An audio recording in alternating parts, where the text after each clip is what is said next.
Welcome, everyone. Welcome to the morning meditation. I'm really enjoying being with you and reading the chat. Greetings from everyone to everyone. This week is dedicated to cultivating wholesome, beautiful states of mind. Yesterday, we discussed metta, the Brahmavihara or divine abode of goodwill, friendliness, loving kindness.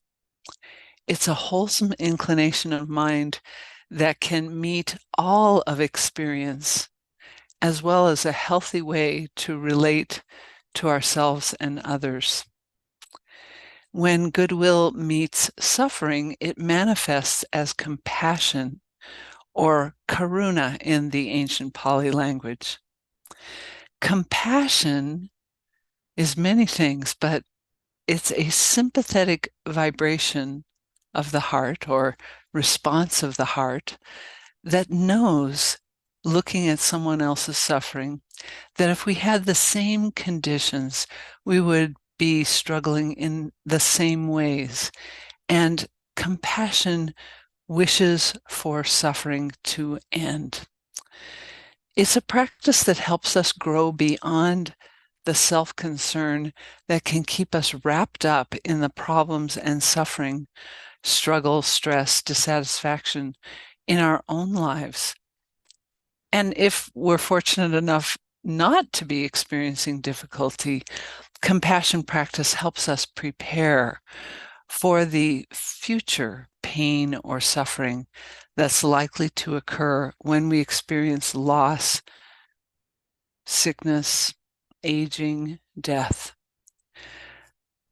This is a time of year that can seem to magnify, excuse me, magnify the suffering that we see around us and make clear the need for compassion. The disparities to which the human condition subjects people stand out really strongly to people, many people lately in particular. Disparity surrounds us. There's abundant wealth and there's crushing deprivation everywhere you look around the globe. And this was true at the time of the Buddha, about 2,500 years ago. It's been true ever since. So there are ways that the Brahmavihara practices of loving kindness, compassion, sympathetic joy, and equanimity can support us in growing our ability to feel compassion for all of what happens to ourselves and our fellow human beings and fellow beings of all kinds on this planet. It helps us to stop and realize what suffering actually is and how it affects all of life. And as we progress through these practices, we'll also touch into how to hold it all with a balanced mind and heart so that we're not crushed with despair looking at all of this. Meditation practice and mindfulness in everyday life develop the heart and mind in the direction of compassion. And bit by bit, we build this capacity to be present and not avoid or look away or pretend intense suffering isn't happening. As with the other divine abodes, we can also deliberately practice compassion, starting where it's relatively more doable or more, we have an ability to do it without succumbing to grief. So with that, let's begin our meditation today. Settling in.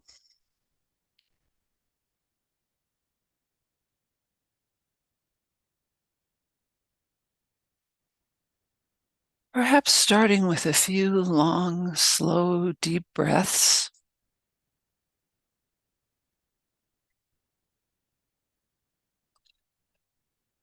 Allowing the out breath to release any tension from the body that can be let go.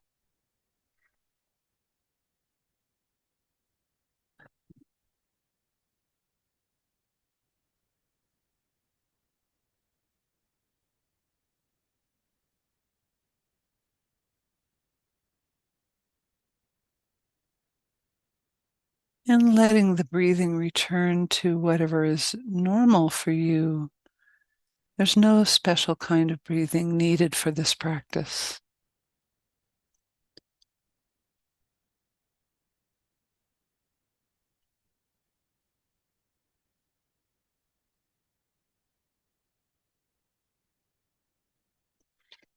Giving yourself time to find a comfortable way of sitting, standing, or lying down that is also alert.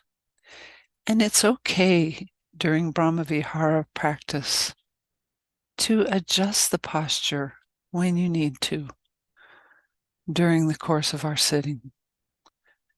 Being uncomfortable does not support wholesome states of mind, especially if it causes pain that lasts. So taking time and bringing ease and care to the body,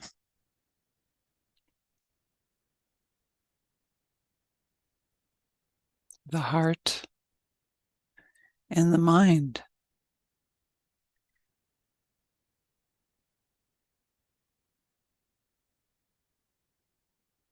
Receiving whatever is present, whatever arises as it becomes prominent in awareness.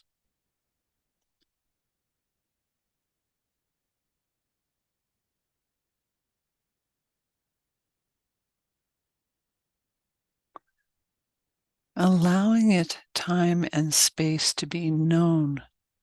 No need to rush. No need to go out looking for experience, just allowing it to arrive in its own way. And no need to push anything away. There's no right or wrong thing occurring in meditation. Awareness receives everything equally.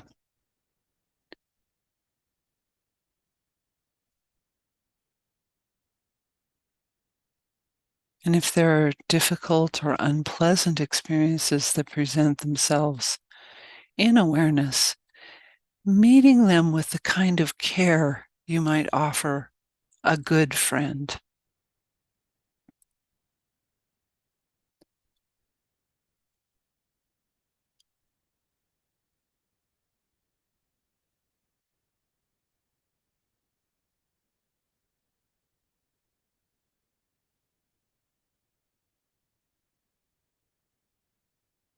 Offering compassion to whatever difficulties arise during meditation, during the day, perhaps with the silent wish, may this difficulty come to an end.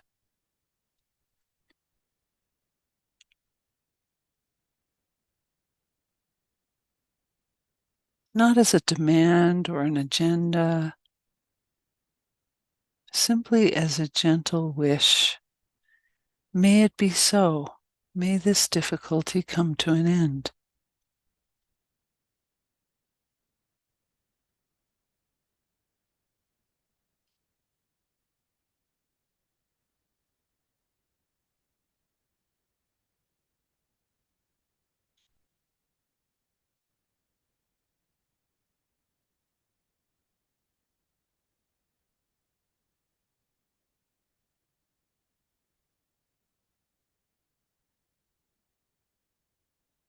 Receiving the pleasant, the unpleasant, and experiences that are neither pleasant nor unpleasant.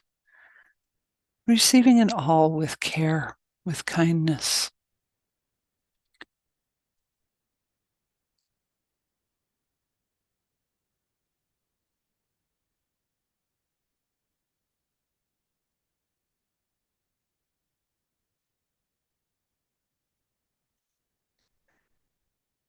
During this meditation, if it fits for you, I'll offer a practice of sending compassion to a living friend. You can pick someone with whom you have an uncomplicated, good relationship, whom you know to be struggling a little, dissatisfied, perhaps suffering. And if this does not suit where you are in meditation, simply let my voice fade into the background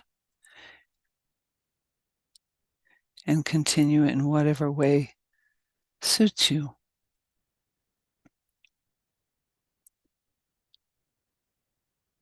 For those who wish to engage in this compassion practice, bring to mind the friend whom you know to be having some difficulty,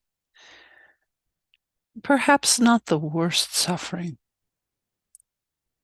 or situations that tend to pull you into reactive emotions. Pick something simpler to start with. And when you're ready, letting your mind and heart fill with images and memories of this person.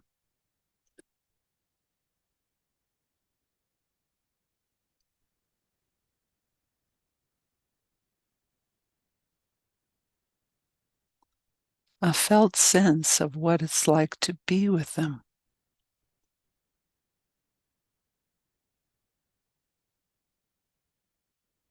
Bringing to mind their goodness.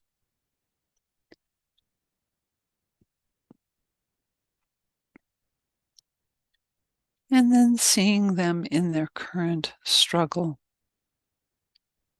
and noticing how they are in the face of that difficulty.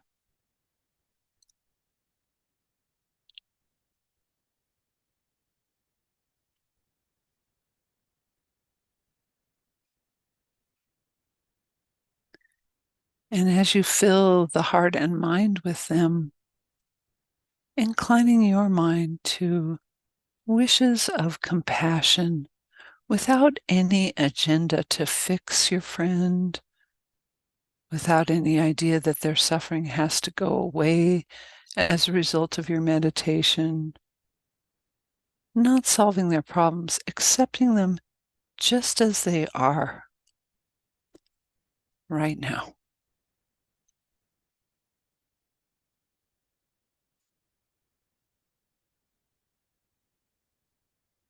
And then perhaps taking in the following phrases, seeing which resonate with you for your friend. You can simply receive them, hear them, or you can silently repeat them, radiating them towards your friend.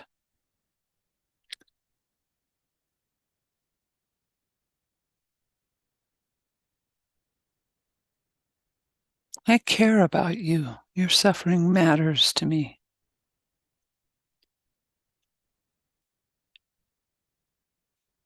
May you open to this difficulty with gentleness and compassion for yourself.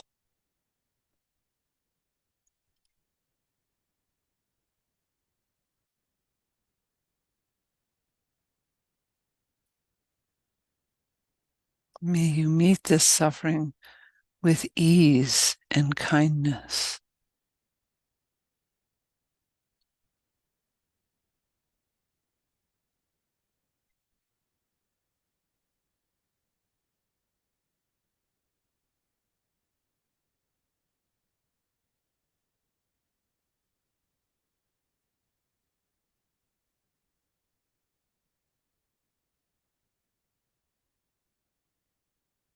May you be free of stress and suffering.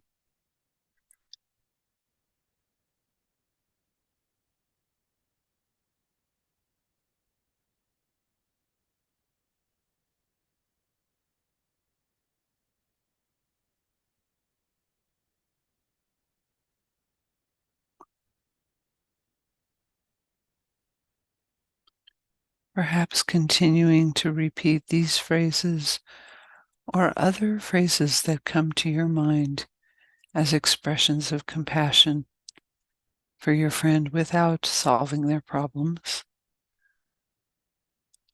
May you open to this difficulty with gentleness and compassion.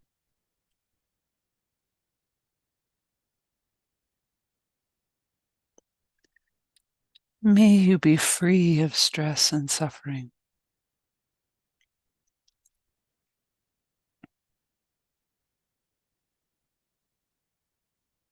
And continuing either with phrases or with a felt sense of caring and compassion as we continue the meditation in silence.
And an invitation.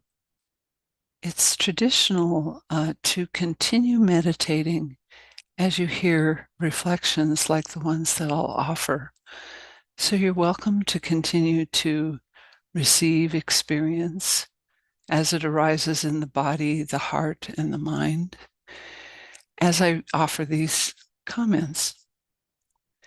And then you can see what sticks from the reflections. I used to make an effort to take 2 or 3 things from each of Gil's talks for many years that I could practice with during the day or during the week. So the whole 45 minutes could be considered a meditation. So the Pali word karuna is translated as compassion, and it's what goodwill or loving kindness feels when it encounters suffering. It wants the suffering to end. Gil has written that compassion is sometimes referred to as the jewel in the lotus. The lotus symbolizes the heart or mind that with practice blossoms into freedom. And the jewel represents the compassion appearing in the center of this blossom. So that's how important this is in this practice. We can cultivate this wholehearted caring for anyone who's suffering, for ourselves and for others. And compassion is not pity. It doesn't look down on suffering from a position of privilege. When we practice compassion wholeheartedly, we put ourselves into someone else's shoes. And we know only too well that if we were living their life with their conditions, we would be suffering in the same ways. So, in addition to sending compassion to those who are innocent and on the receiving end of difficult conditions that just come with human life, we can also cultivate it for people who are engaging in unskillful actions that cause harm. And this practice does not come automatically or easily. It takes time and plenty of mindfulness to get beyond anger at those who harm others and to begin to see the way that greed, hatred, and delusion are distorting their minds and their actions. It also takes some time to separate the person from their harmful behavior and to see that even if they seem perfectly fine, content, happy as they perpetrate harm, we can know that at some point their behavior rebounds into enormous suffering for them as well, at least in the terms of liberation from suffering, from harm. So, in terms of the full practice of the Dharma, full liberation of our hearts and minds, until we can grow to cultivate the compassionate wish for all people, all beings to come to the end of suffering, suffering will not end among human beings. Of course, we can certainly take action in the world to bring harmful behaviors to an end. So, true compassion, especially if we decide to support or help another person or group of people, has this ability to differentiate. We work at differentiating between what's helpful and what's one's own agenda. So, it is most helpful to begin with respect, listening to the person or the people who are suffering and hearing what they might find helpful rather than deciding that we know the solutions to their problems. There's a simple example of this that I guess many people on this Zoom or YouTube have experienced. And that is when one member of a couple or family is upset by something that happened at work or school or in one of their friendships, and they come home and they tell someone else or they tell everyone. And when somebody, instead of listening, just listening, with care. When the listener jumps into advice giving mode, often the person who's sharing either seems to fight back against the advice or grow frustrated in some way. Very often, when somebody's sharing from their heart like this, they're really just wanting someone else to understand and hear their situation, not to try to solve their problems for them. Of course, we can also be understandably unhappy about our own past unskillful actions. If we've been around for a few decades, there's probably something we've done that we've regretted. And we can cultivate an expansiveness or an inclusivity of heart and mind that allow us to be open and be present with the resultant discomfort. That discomfort is a healthy conscience at work. We can move forward into compassion for the ignorance in our own past that led to our harming ourselves or harming others. And because endless self-punishment won't do the world any good. It won't do you any good.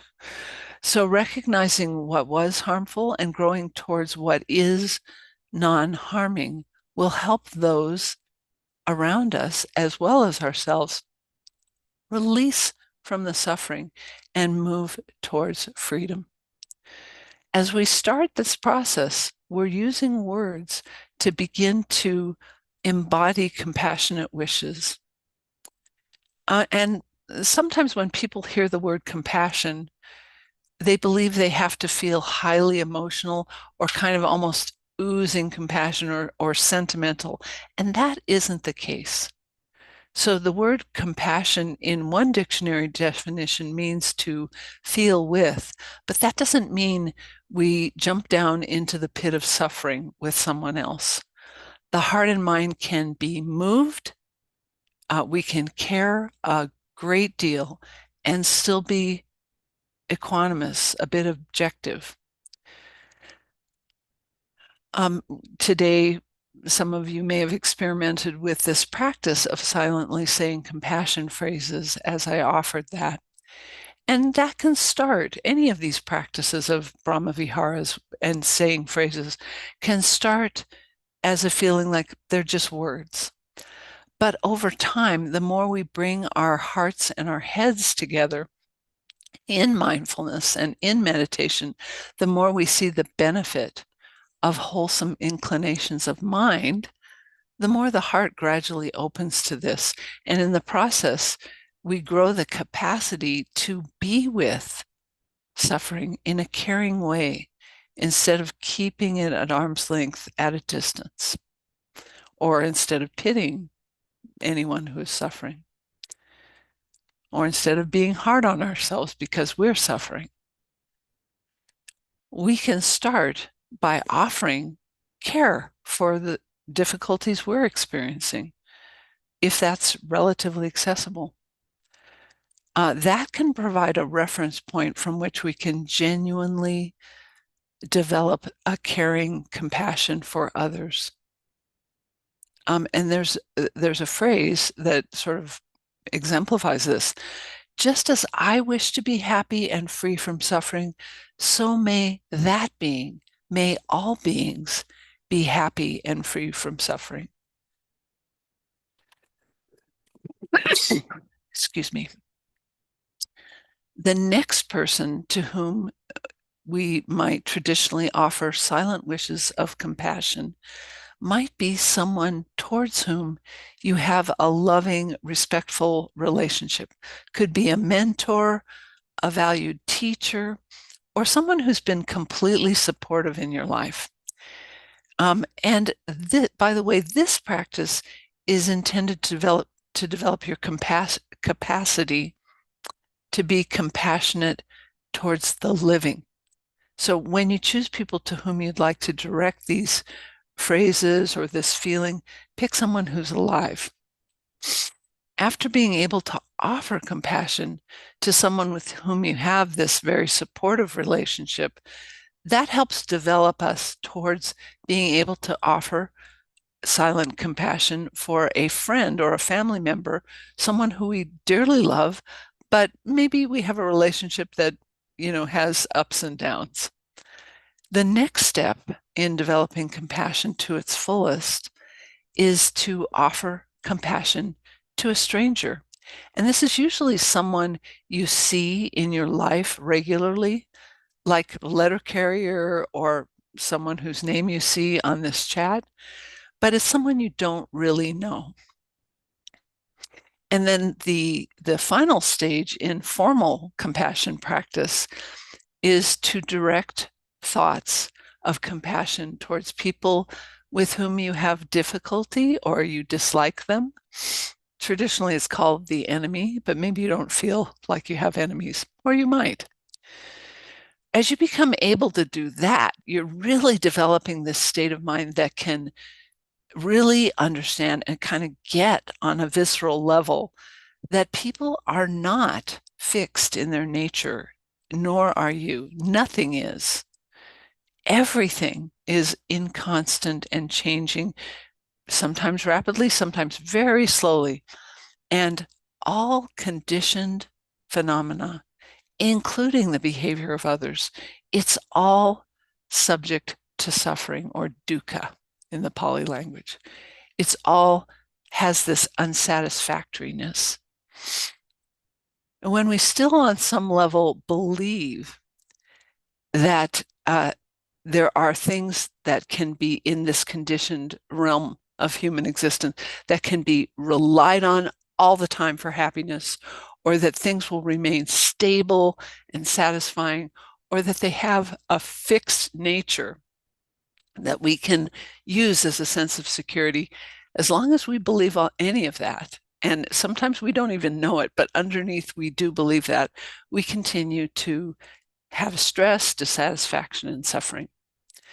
But we can grow with caring and compassion in the same way that we can grow goodwill and the other divine abodes by paying attention to them in daily life, and also by meditating with them in this formal way that really gets absorbed in who you're sending the feelings towards, and filling your mind and heart with them, and then really staying with this practice.